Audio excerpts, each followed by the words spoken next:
আসসালামু আলাইকুম, স্বাগতম সবাইকে এক্সপ্লোর বাই তাজবির ইউটিউব চ্যানেলে। আজকে আবারও হাজির হয়ে গেলাম আপনাদের সামনে নতুন একটি চাকরির নিয়োগ বিজ্ঞপ্তি নিয়ে। গণপ্রজাতন্ত্রী বাংলাদেশ সরকার মাদক দ্রব্য নিয়ন্ত্রণ অধিদপ্তরে একটি চাকরির নিয়োগ বিজ্ঞপ্তি প্রকাশ পেয়েছে। নিয়োগটি প্রকাশ পেয়েছে 20 মে 2025 ইংরেজি তারিখে এবং উক্ত নিয়োগে আবেদন শুরু হয়েছে 24 মে 2025 ইংরেজি তারিখ থেকে এবং আবেদন চলমান থাকবে 25/6/2025 অর্থাৎ জুন মাসের 25 তারিখ পর্যন্ত আবেদন চলমান থাকবে। তো চলুন আমরা জেনে নিই কি কি পদে আবেদন দিয়েছে, বেতন স্কেল কত, পদ সংখ্যা কত এবং শিক্ষাগত যোগ্যতা ও অন্যান্য অভিজ্ঞতার রিকোয়ারমেন্ট কি কি দিয়েছে।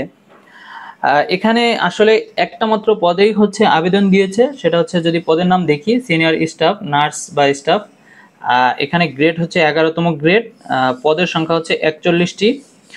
বেতন স্কেল হচ্ছে 12,500 থেকে 30,230 টাকা পর্যন্ত, গ্রেড হচ্ছে 11।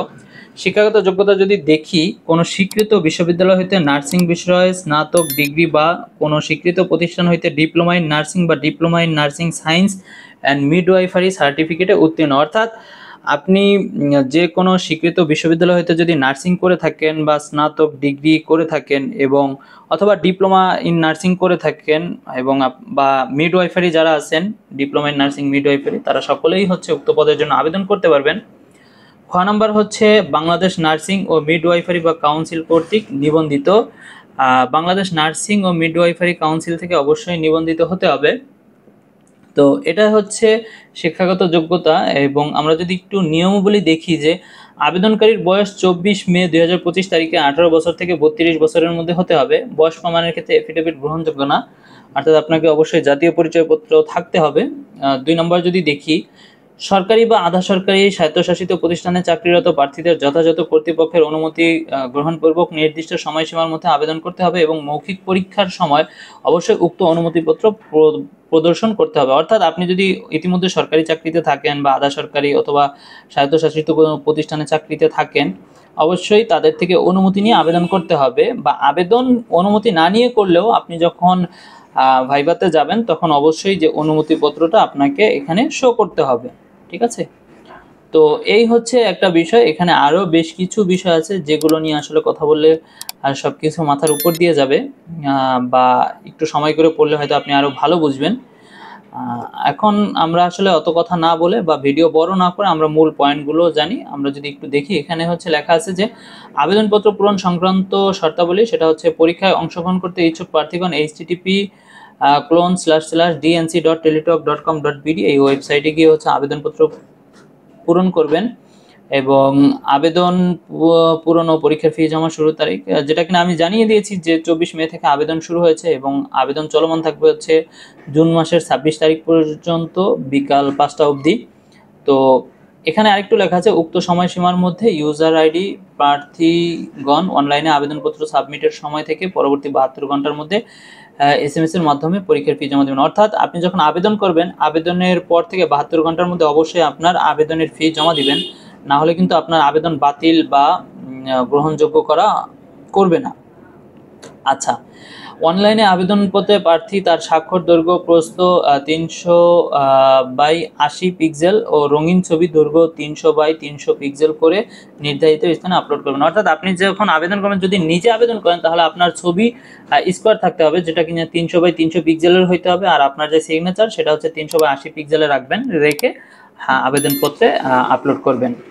আচ্ছা, এই ছিল হচ্ছে আবেদনের বেসিক বিষয়গুলো।